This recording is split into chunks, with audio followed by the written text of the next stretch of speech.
Bonjour à tous, je suis très contente d'être avec vous ce matin et de pouvoir vous partager cette thématique à travers l'épreuve, la foi en question. Pourquoi la foi en question? D'une part parce que souvent quand on traverse des moments pénibles dans nos vies, nécessairement ça remet en question notre foi parce qu'on peut se poser des questions sur Dieu. Est-ce que Dieu vraiment se soucie de nous? On a tout un tas de questions qui nous traversent l'esprit. Et ce matin, j'avais vraiment envie de partager certaines de ces questions avec vous et donner quelques éléments de réponse. Alors ce ne sera pas du tout exhaustif parce que je pense qu'il y a énormément de choses à dire sur ce sujet, mais j'avais envie en tout cas de donner certains éléments de réflexion pour pouvoir se poser les questions à soi-même. Finalement, quand nous traversons une épreuve, comment est-ce que nous réagissons? Quelle est notre tendance? Est-ce que l'épreuve a tendance à nous rapprocher de Dieu ou à nous éloigner? Et de voir un petit peu, en tout cas, comment nous traversons les épreuves et les questions que l'on se pose dans ces moments-là. Alors, quand je parle d'épreuves, eh bien, on traverse tous des tempêtes dans nos vies. Je pense qu'ici, le Covid, c'est une tempête que l'on vit au niveau national et au niveau mondial.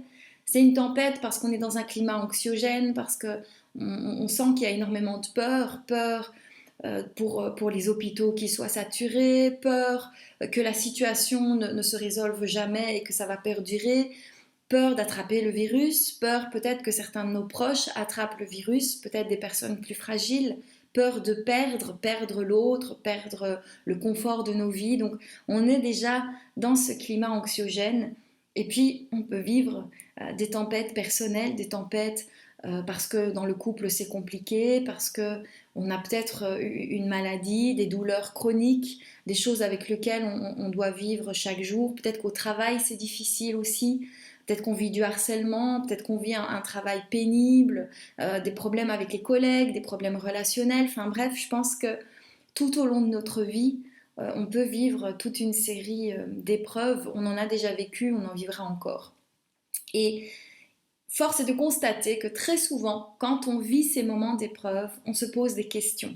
Et j'ai remarqué, parce que vous savez qu'en tant que psychologue, je reçois des personnes en consultation, et j'ai remarqué que souvent, les mêmes types de questionnements reviennent un petit peu chez tout le monde lorsqu'on traverse l'épreuve. Et donc, c'est un petit peu ce que j'avais envie de vous partager ce matin. Quels sont les questionnements que l'on entend souvent et quels sont les éléments de réponse peut-être que l'on peut apporter à ces questionnements? La première question souvent que l'on se pose, c'est pourquoi? Pourquoi est-ce que ça m'arrive? Pourquoi à moi? Pourquoi Dieu permet ça? Pourquoi est-ce qu'il a fallu que ça se passe de telle ou de telle façon? On a envie de comprendre et quelque part ça touche souvent notre besoin de contrôle, notre besoin de comprendre ce qui nous arrive, le besoin de maîtriser les choses. Alors par rapport à cette question du pourquoi, voici quelques éléments de réflexion. D'abord, pourquoi pas?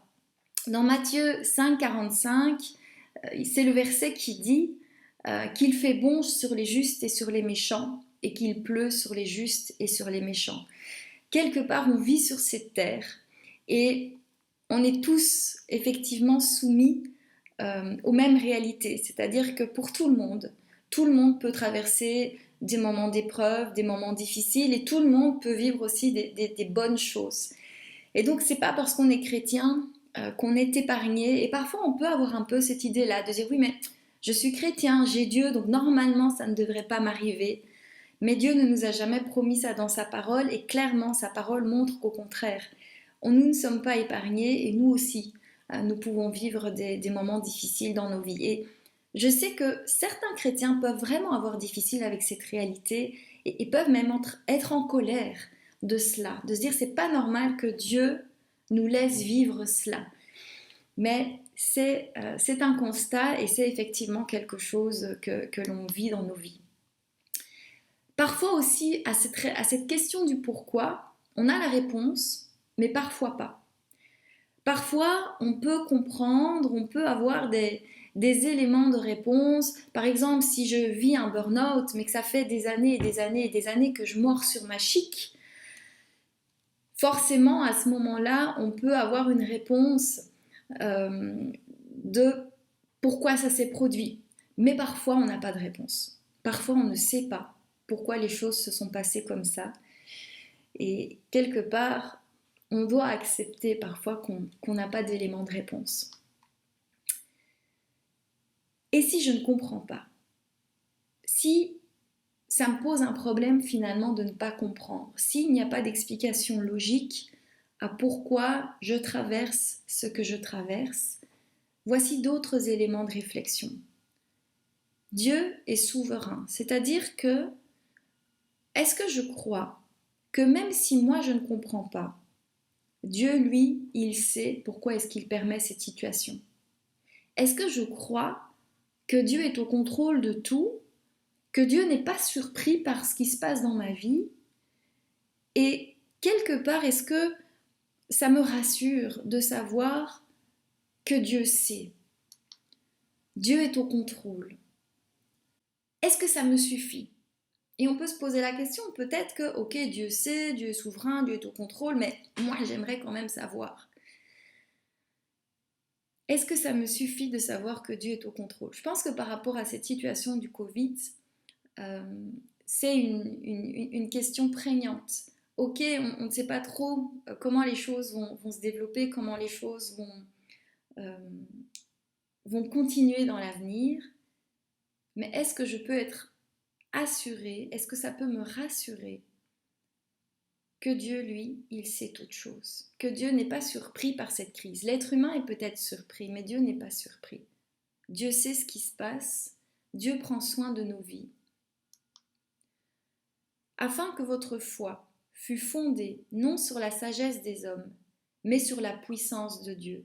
Je me suis souvent dit, ce serait quand même beaucoup plus facile d'avoir foi en Dieu si on comprenait les pourquoi, si on savait la raison pour laquelle les choses nous arrivent. Mais je crois parfois que c'est quelque chose que Dieu permet parce que notre foi en Dieu ne doit pas reposer sur les raisons et les pourquoi et les réponses que j'ai à ces pourquoi, mais sur Dieu lui-même.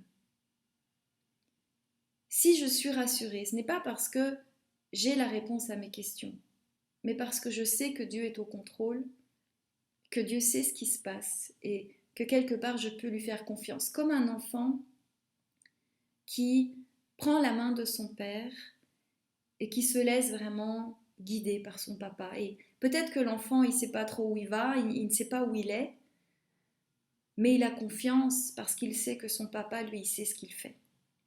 Et je pense que c'est vraiment ça qu'on doit développer. Arrêter quelque part de poser la question du pourquoi, accepter qu'on n'a pas toujours de réponse, mais savoir que Dieu, lui, il sait. Et je peux lui faire confiance parce que lui sait. Deuxième question. Dieu m'a-t-il abandonné? Et c'est souvent parfois ce sentiment que l'on peut avoir, on peut se dire mais je n'entends plus Dieu, j'ai l'impression que Dieu ne me répond plus, j'ai l'impression que Dieu m'a oublié, j'ai l'impression que Dieu m'a laissé tomber. Si je traverse ça, j'ai vraiment l'impression d'être tout seul et je ressens plus du tout la présence de Dieu. Quels éléments de réponse par rapport à cette question? Souvent j'encourage de se souvenir de ce que Dieu a fait dans ma vie. Peut-être qu'aujourd'hui c'est vrai que tu es dans un moment où tu es dans le brouillard et Dieu n'est plus flagrant, là, maintenant, tout de suite. Mais rappelle-toi ta vie. Regarde dans le rétroviseur de ta voiture et regarde ce que Dieu a fait précédemment dans ta vie. Souvent, l'être humain a tendance à oublier qu'en fait, Dieu a été fidèle tout au long de ta vie. Et c'est vraiment important d'aller regarder en arrière et se dire, bah oui, en fait, c'est vrai que il y a 10 ans, il s'est passé ça. Il y a 5 ans, il s'est passé ça. Quand j'étais dans telle galère, Dieu a ouvert cette porte pour moi. Dieu m'a permis de persévérer. Dieu m'a donné la paix quand j'ai eu cette maladie. Et on peut se rendre compte à travers le temps que Dieu ne nous a pas abandonnés. Et je crois que dans les moments où on est dans le brouillard et dans le flou, c'est important de se rappeler et peut-être d'écrire toutes ces choses, faire un espèce de carnet de souvenirs où on écrit comment Dieu nous a répondu, comment Dieu a été présent tout au long de notre vie. On peut aussi lire des psaumes et on voit d'ailleurs que le psalmiste a ce même mouvement, c'est-à-dire que quand on lit le psaume, le psalmiste passe par tout un tas d'émotions. Il y a des moments où il est dans l'émotion, dans la souffrance, dans la colère, dans la tristesse, et il pose d'ailleurs cette question à Dieu. Mais enfin, est-ce que tu dors? Est-ce que tu m'as oublié? Est-ce que tu oublies d'agir dans ma vie? Et on voit qu'il dit toutes ces questions à Dieu. Et on peut dire toutes nos questions à Dieu. Il ne faut pas rester seul avec ça. Si vous avez le sentiment que Dieu vous a abandonné, si vous êtes en colère, si vous êtes triste, dites ça à Dieu. Exprimez-vous à Dieu. Vous avez le droit de dire tout cela à Dieu, comme le psalmiste l'a fait. Mais on voit aussi que le psalmiste ne reste pas dans cette position. À un moment donné, le psalmiste commence à se souvenir. Mais c'est vrai que je me souviens que tu as délivré ton peuple des ennemis. Je me souviens que tu es intervenu. Je me souviens que tu as fait ça ou ça ou ça dans ma vie. Et ensuite, souvent, on voit que cela termine par un temps de louange, où vraiment le psalmiste remercie le Seigneur et loue le Seigneur parce que quelque part, le fait de s'être souvenu, ça réanime sa foi en Dieu. Et à ce moment-là, il se rappelle que non, Dieu ne m'a pas abandonné. Dieu ne t'a pas abandonné parce que vraiment, il a toujours été fidèle. Il a toujours été fidèle dans le passé et il sera encore fidèle aujourd'hui. Tu peux en être assuré. Lis des promesses. La Bible est remplie de promesses. Lis les promesses de la Bible. Écris-les dans un carnet. Et quand tu es dans le brouillard, quand tu revis cette question, Dieu m'a-t-il abandonné? Eh bien, relis ces promesses de Dieu et rappelle-toi que non. Dieu te fait la promesse de ne pas t'abandonner. Dieu te fait la promesse de marcher avec toi quand tu es dans la vallée de l'ombre de la mort. Dieu n'a pas dit que tu ne traverserais pas de vallée. Dieu n'a pas dit que tu ne traverserais pas des moments sombres. Mais il te fait la promesse d'être à côté de toi et d'être ton berger, de ne pas t'abandonner. Accroche-toi vraiment à ces promesses. Il y a Charles Spurgeon, c'est un théologien très connu. Il a souffert de dépression pendant toute une grande partie de sa vie.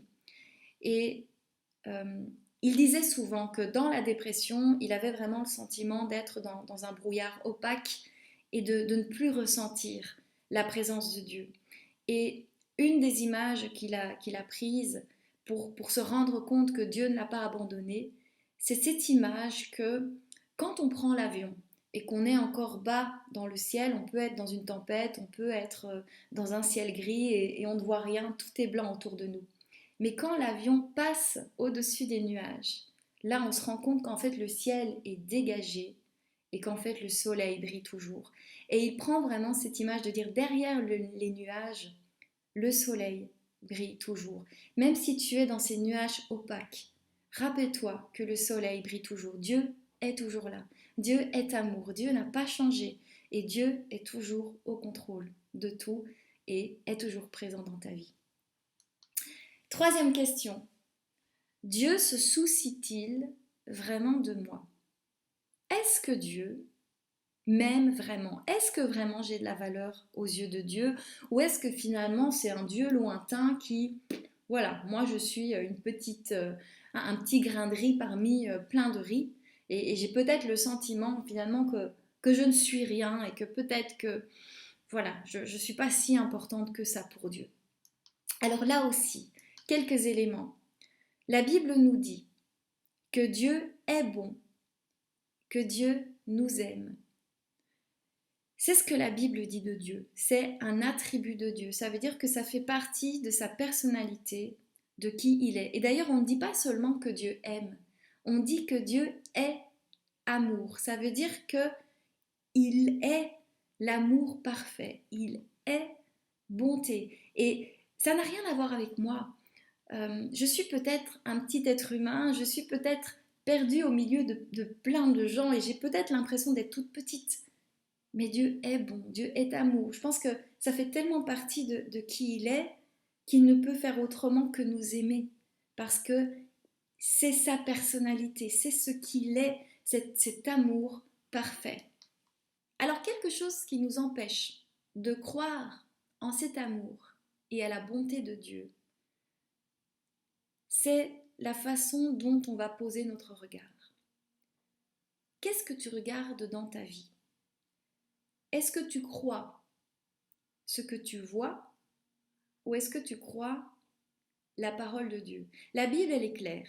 Elle dit que Dieu t'aime, elle dit que Dieu se soucie de toi, elle dit que tu as de la valeur aux yeux de Dieu, elle dit que avant ta naissance, Dieu te connaissait, elle dit que Dieu t'a tissé dans le ventre de ta mère, elle dit que Dieu a un plan d'amour pour toi. Elle est claire, la Bible. Maintenant, qu'est-ce qui fait que toi, tu as du mal à vraiment y croire? À quoi est-ce que toi, tu t'attaches? Est-ce que tu t'attaches à dire oui, c'est vrai, si la Bible le dit, c'est vrai? Ou est-ce que tu essayes d'analyser les choses à travers toi-même, à travers peut-être ton histoire de vie? Si tu as le sentiment que jamais personne ne t'a véritablement aimé, alors pourquoi Dieu t'aime? Mais en faisant ça, tu ne t'attaches pas à la parole de Dieu, mais tu t'attaches plutôt à ton histoire de vie et à ce que toi-même tu as expérimenté. Et puis tu compares l'amour des humains qui a été décevant avec l'amour parfait de Dieu. Ou est-ce que tu regardes aux circonstances? Si Dieu m'aimait vraiment, il ne devrait pas me permettre de vivre ça. Je me sens pas bien, je me sens pas heureuse, je me sens accablée. Est-ce que quelqu'un qui m'aime permettrait vraiment de faire ça? Et à nouveau, tu regardes finalement les circonstances de vie à la place de ce que la Bible affirme sur l'amour de Dieu. Quand Pierre a marché sur les eaux, donc c'est cette histoire où Pierre et les apôtres étaient dans la barque et puis ils voient au loin un fantôme arriver, ils prennent peur et puis ils se rendent compte que c'est peut-être Jésus et Pierre dit à Jésus, Seigneur, si c'est toi, dis-moi de venir et de marcher sur l'eau. Et Jésus lui dit, viens. Alors Pierre sort de la barque et il commence à marcher sur l'eau. Et puis la Bible nous dit qu'à un moment donné, Pierre voit qu'il y a le vent et les vagues. Pierre prend peur et il coule. Et on voit qu'en fait, il y a eu deux mouvements chez Pierre. D'abord, il a regardé à Jésus et il a marché sur l'eau. Ensuite, il a dû tourner son regard parce qu'il a vu les vagues, parce qu'il a vu le vent. Il prend peur et il coule. Ça veut dire que la façon dont tu regardes les choses, est-ce que je regarde la parole de Dieu ou est-ce que je regarde les circonstances? Est-ce que je regarde à l'amour de Dieu ou est-ce que je regarde l'amour que j'ai expérimenté avec les êtres humains? En fonction de là où tu regardes, ça va impacter tes émotions. Si tu regardes les circonstances, si tu regardes ton passé, ça va sûrement générer peut-être de la peur, de la colère, du doute. Alors que si tu regardes à Dieu, ça va amener de la joie, de l'assurance, de la sécurité, parce que tu te rappelles qui est Dieu et tu te rappelles qu'il t'aime et qu'il prend soin de toi. Et je pense que c'est un choix qu'on doit faire continuellement dans nos vies. Ce choix de regard, c'est pas quelque chose que l'on fait une fois pour toutes. C'est vraiment quelque chose euh, qu'on doit regarder plusieurs fois, à chaque carrefour de nos vies, à chaque moment difficile, on doit vraiment faire ce choix de dire, ok, qu'est-ce que je regarde? Quand la peur revient, qu'est-ce que je suis en train de regarder? Ah oui, c'est vrai. Et clac, il faut vraiment continuellement refaire ce choix de regarder à Dieu. Ainsi, la foi vient de ce que l'on entend, et ce qu'on entend vient de la parole de Dieu. Va vraiment lire la parole. Souvent, je me rends compte que les gens ruminent beaucoup de mensonges. Il y a énormément de mensonges. Quand tu crois que Dieu ne t'aime pas, quand tu as peur, quand tu penses que Dieu t'a abandonné, quand tu as l'impression que Dieu ne se soucie pas de toi, en fait, tu cultives tout un tas de mensonges dans tes pensées. Et souvent, moi, je propose aux personnes que j'accompagne, je leur dis, mais prenez un carnet et écrivez vraiment tout ce qui vous fait peur. Écrivez toutes vos questions, toutes les pensées qui vous viennent. Et pour chacune de ces phrases que vous avez écrites, allez rechercher ce que dit la parole de Dieu. Et on peut vraiment se rendre compte qu'en fait, on oppose le mensonge que l'on rumine dans nos pensées avec la vérité de la parole de Dieu. Et c'est vraiment important de cultiver cette vérité et de se rendre compte à quel point nous avons des mensonges qui nous tournent dans la tête et d'aller vraiment rechercher et méditer les vérités de la parole de Dieu. Quatrième question. Est-ce que j'ai pas droit au bonheur? C'est vrai, et c'est vraiment quelque chose que j'entends quand même souvent chez les chrétiens. Oui, ok, d'accord, Dieu nous aime, Dieu permet la souffrance, la vie est dure, effectivement, on est à l'abri de rien et à nous aussi il peut arriver des épreuves, mais franchement, moi j'ai quand même envie d'être heureux, moi j'ai quand même envie d'avoir un mari, d'avoir des enfants, de pouvoir profiter de la vie, et c'est souvent quelque chose avec lequel aussi certains chrétiens parfois peuvent avoir difficile, de dire mais allez, moi j'ai quand même envie oui, de profiter, quoi, la vie est courte et j'ai aussi droit à vivre des chouettes choses. Alors effectivement, Dieu veut notre bien, ça c'est une assurance. Il y a aussi une promesse dans la Bible, hein, dans Jérémie, qui dit que tout concourt au bien de ceux qui aiment Dieu. Donc très certainement que Dieu veut notre bien. Maintenant, clairement, le bien selon Dieu n'est pas nécessairement le bien selon nos réalités terrestres. Parce que Dieu a une vision beaucoup plus large que nous. Nous avons une vision très limitée. Nous avons une vision sur ce qui se passe sur la terre. Et quand on dit qu'on veut le bonheur ou qu'on veut être bien, en général, on voit les choses qui sont sur la terre. Un bon travail, de l'argent, une certaine santé, être en couple, avoir des enfants, faire des chouettes activités. Ça, c'est un peu souvent notre conception du bonheur. Mais Dieu, il a une perspective éternelle. Dieu, il ne regarde pas seulement ton corps physique et tes émotions, il regarde surtout ton âme. Et parfois, ton âme, eh bien, elle a besoin d'être transformée. Et parfois, ton âme, elle a besoin d'être renouvelée, d'être restaurée. Et je crois que parfois, Dieu permet qu'on vive certaines situations parce qu'il a cette perspective éternelle et qu'il veut te transformer.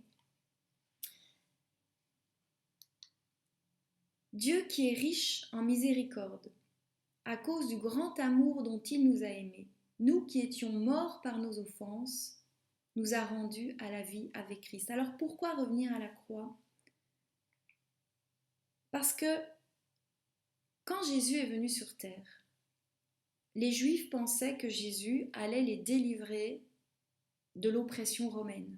Donc les Juifs pensaient que Jésus était venu pour apporter le bonheur sur terre, c'est-à-dire supprimer l'oppresseur qui le rendait leur vie compliquée pour qu'enfin ils puissent vivre libres et vivre bien. Mais Jésus n'est pas venu faire ça.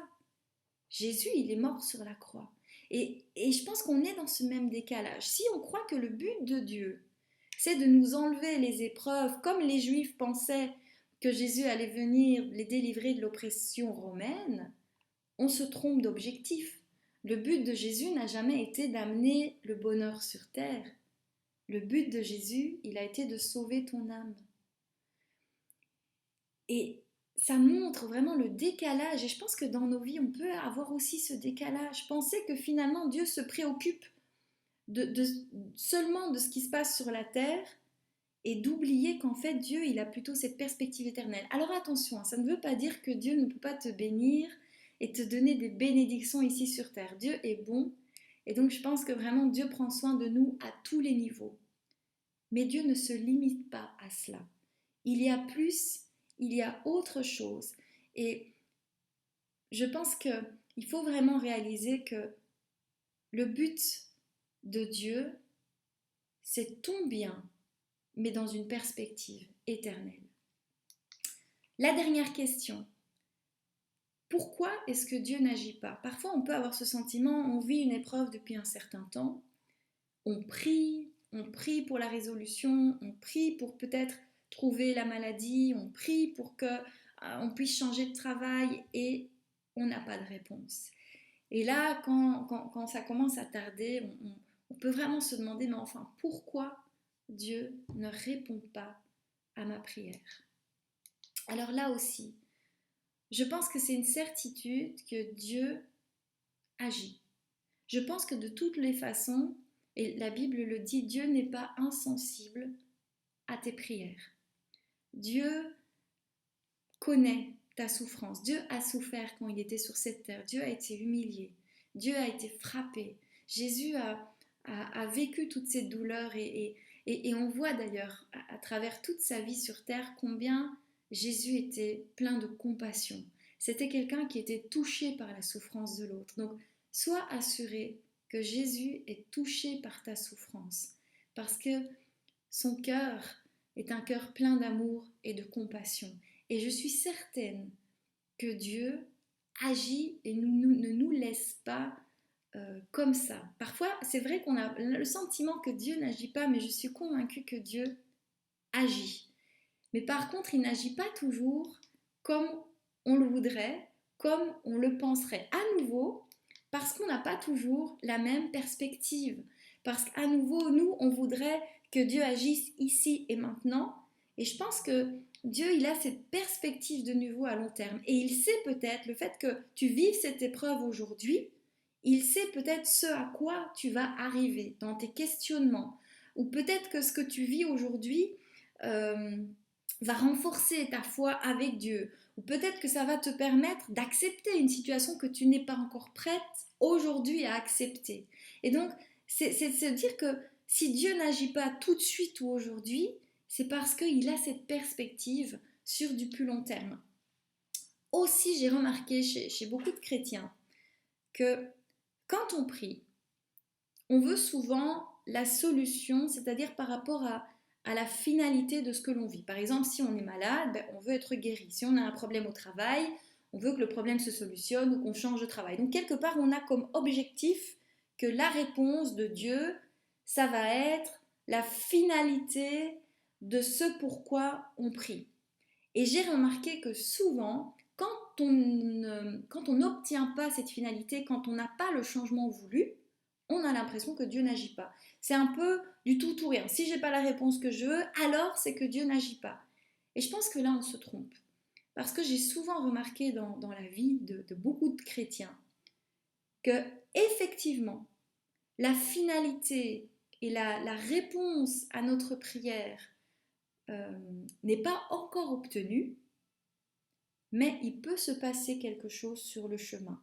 C'est-à-dire que, d'accord, peut-être que Dieu n'a pas encore donné la réponse finale, mais peut-être qu'il veut te dire quelque chose aujourd'hui. Peut-être qu'il veut déjà te parler aujourd'hui.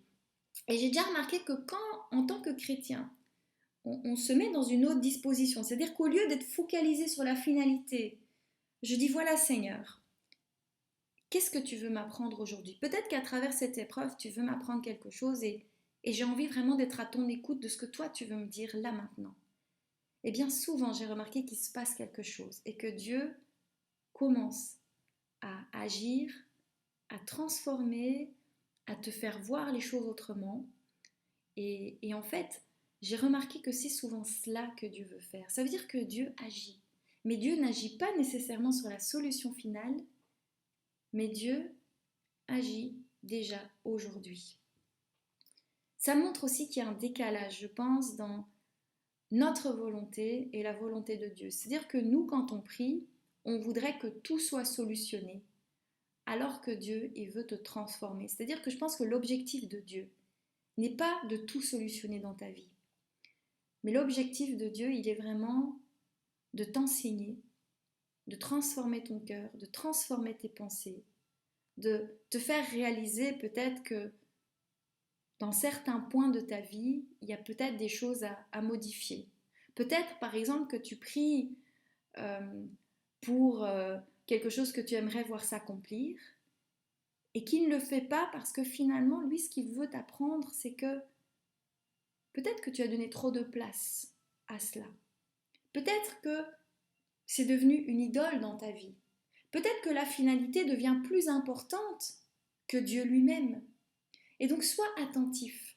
Quand tu n'obtiens pas de réponse à tes prières, demande-toi, Seigneur, qu'est-ce que tu veux m'apprendre aujourd'hui?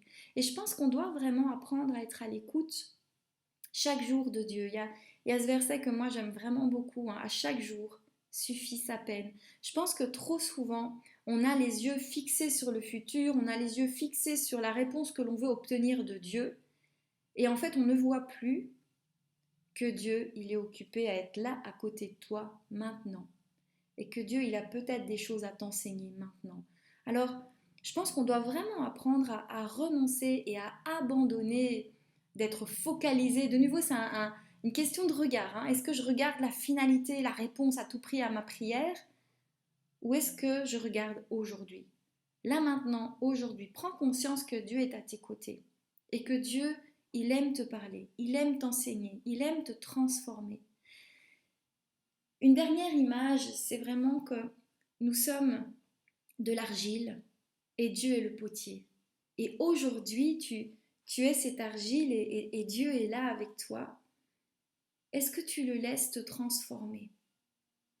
Est-ce que tu le laisses te façonner? Est-ce que tu es prêt à dire, voilà Seigneur, peut-être que je ne comprends pas pourquoi la réponse tarde, peut-être que je ne comprends pas pourquoi tu permets cette situation, mais aide-moi à comprendre ce que tu attends de moi aujourd'hui. Aide-moi à me laisser toucher et arrêtez quelque part de contrôler comment Dieu devrait répondre à votre vie, mais simplement prenez la parole de Dieu et voyez comment Dieu vous touche aujourd'hui. Pour terminer, des tempêtes, nous en avons vécu, nous en vivons une particulière avec le Covid et nous en vivrons encore dans nos vies. Rappelez-vous que Dieu est au contrôle. Même si moi je ne contrôle pas, Dieu il sait. Dieu n'est pas pris au dépourvu. Dieu est ce Père, il sait lui où il va. Il sait où est-ce qu'on va arriver. Il sait vraiment toutes choses. Et je peux être cet enfant qui, les yeux fermés, le suit avec confiance. Dieu est fidèle. Écrivez. Écrivez tout au cours de votre vie comment Dieu a été fidèle, comment Dieu a répondu à vos prières. Et vraiment, faites-vous un petit carnet comme un bouclier, comme un bouclier contre les doutes, contre la peur, et de se dire non, vraiment Dieu a toujours été présent. Il a été fidèle jusqu'à présent et je suis convaincue qu'il le sera encore dans l'avenir. Croire plutôt que voir. Faites ce choix continuel dans votre vie de ne pas vous attacher à ce que vous voyez, à ce que vous percevez, à ce que vous avez vécu de négatif, mais faites vraiment ce choix de cultiver la parole de Dieu. Faites cet exercice de noter vos craintes, de noter vos peurs et d'y mettre en opposition les vérités de la parole de Dieu, les promesses de la parole de Dieu.